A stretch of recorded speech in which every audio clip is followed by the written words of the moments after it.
What's up, guys? Welcome back to my channel. Today we're cooking in the Instant Pot. I know it's really hot right now. Everybody's trying to use their Instant Pot for different recipes, and this is a good one for you guys. Today we're making Korean beef shredded tacos, and so we're gonna start the marinade before we put it in the Instant Pot. So you're gonna take a clean bowl, start off with a couple cloves of minced garlic, and to that I'm gonna add about 3 tablespoons of soy sauce. Give or take, depending on how much meat you have.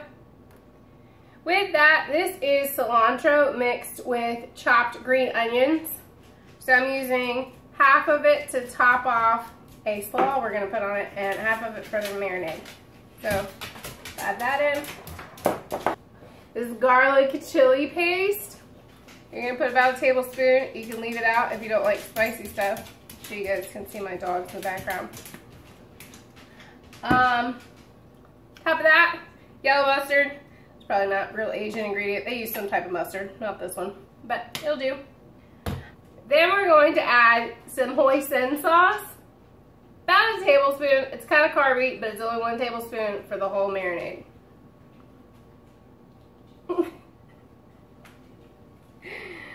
My boyfriend's in the background, and he's a mess. Okay.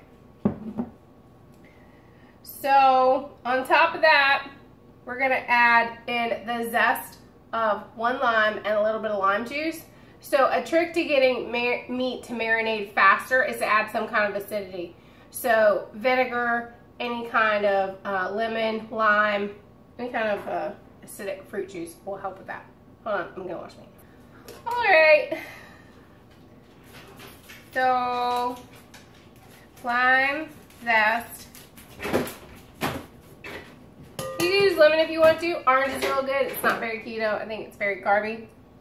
And then I'm going to juice it and add in a little bit of toasted sesame oil.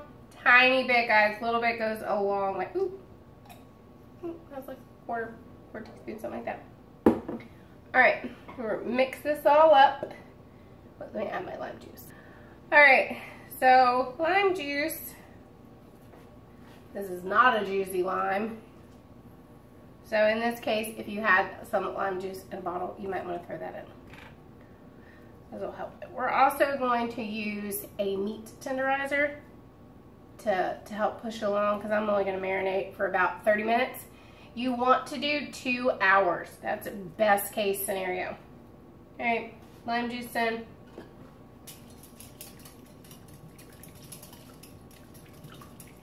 So once you have that all mixed together, take your meat. The only seasoning I'm using on the meat, and this is one of my favorite of all times, I'd probably put it on a shoe leather and still eat it, is the Tony Satchery seasoning. I know this isn't a Cajun dish, but I put Tony's on almost everything and it's delicious. So I'll throw that on there, very liberal. So once you have your meat seasoned, you just throw it in to your marinade. Let's go this way. Mix it all around. You could even throw in a dash of rice wine vinegar. That would probably help it marinate a little faster. Don't get disgusted. You can hear that. It's my dog in the background. I guess she was running so fast she got choked. Okay. So once it's all mixed together, here you go. You guys can see it. Then I go in my meat tenderizer. And I try to push it through. This is going to come out pretty tender, so you may not need that to help tenderize, but it'll help get the marinade all the way through.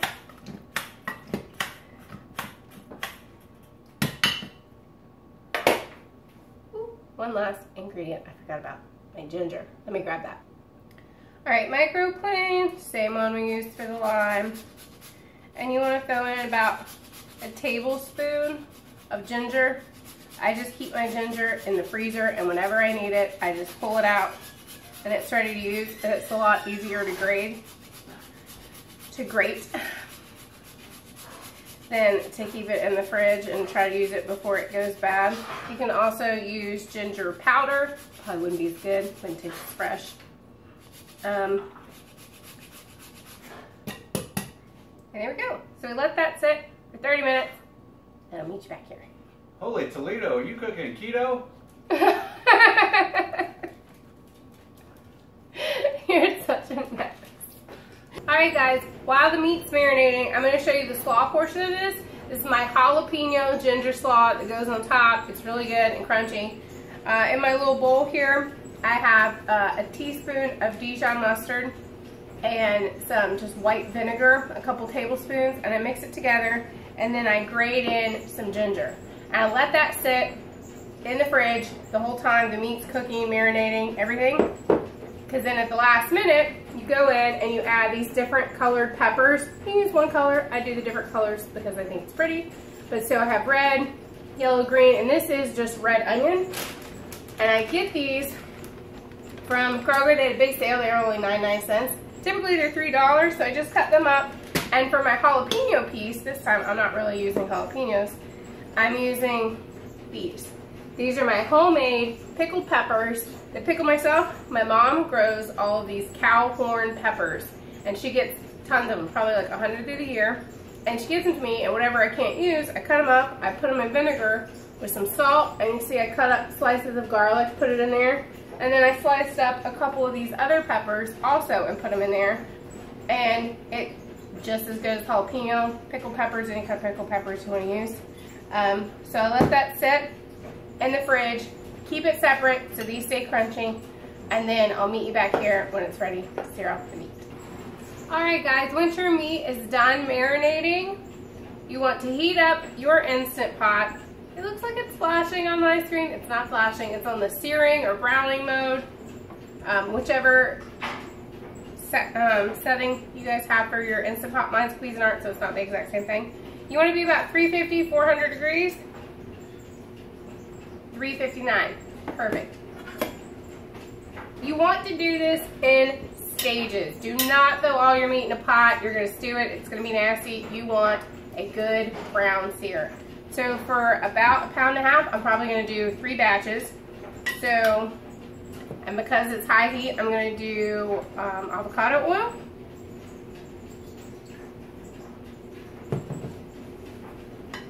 So we'll start off with about 1/3 of it, so about 1/2 pound.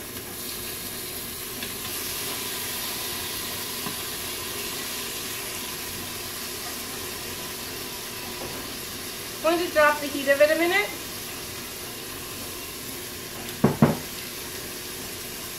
So you want to wait till you get an even sear all the way through before you turn it. My boyfriend is working on the plumbing. He's trying not to disturb me. The dog doesn't care about disturbing me. So don't mind any loud banging or plumbing noise you hear it. That's a hard man at work. Our meat is searing. Ignore the construction noises. This is what you guys are looking for. Browning. Don't put it in the pan and keep stirring and stirring. Put it in the pan. Leave it alone. You want a good sear. If you keep moving it, it's not going to have a good sear on it. So you want all your meat to look like that on both sides before you take it out. For those of y'all wondering, this is what's at my feet. Sweet pea.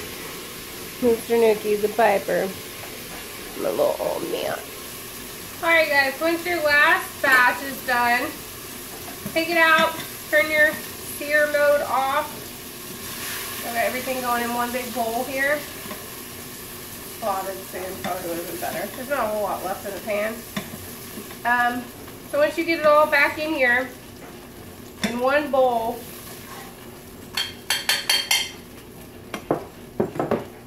you can either use beef broth. I don't have any, so I'm just going to use a couple tablespoons of water to deglaze, and you need a little bit of water in your pressure cooker when you're cooking anyway. So back in the pot is all of my meat. It's already cooked, and there's still some juice in the bottom too. So with that juice and a couple tablespoons of water, that should be more than enough to get your Instant Pot, or me, Cuisinart, going. So everybody back in the pool. And I've done this in the pressure cooker. I've also done it in my crock pot, and the reason I know that it works on the Instant Pot is because we had people over. I cooked it in the crock pot for I think 2 hours. I thought it would be done enough and shreddable in 2 hours because the pieces are so small, but it wasn't. So after 2 hours, I was like, oh, everybody's hungry. So I pulled out my pressure cooker and I put it in there, I think for 35 minutes. It had a lot more meat, so this time I'm going to do 20 and see where we're at. And I'll pull it out and I'll give you guys a final time at the end for a pound and a half. So, without further ado, ruh-roh.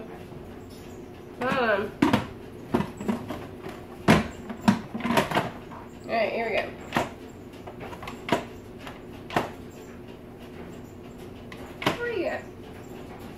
Here we go. Locked in. Pressure cooker going. I'm going to set it at 20 minutes and then we'll check back in, see where we're at. Alright guys. Oh!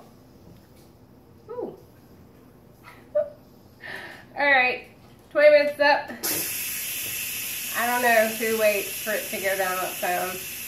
I'm not one of those people with all those patience. So, we'll do the quick release, then we'll check for doneness.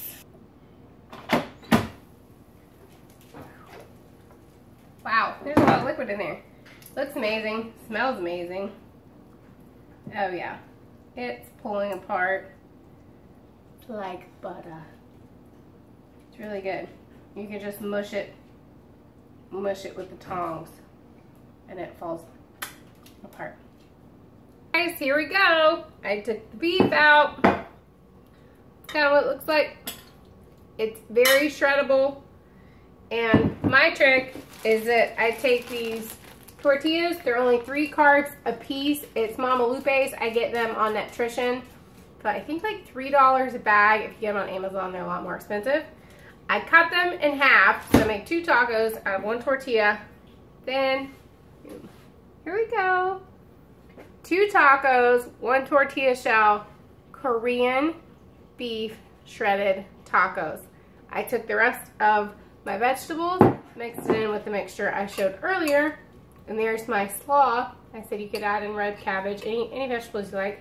You can also cook the beef with mushrooms, and that would be very delicious and still low carb. And then I topped it with our cilantro green onion mix. So there we have it, Korean beef keto barbecue tacos. Hope you guys liked it. Hope you guys liked the recipe. If you did, please hit the like button down below, subscribe to my channel, and thank you guys for watching.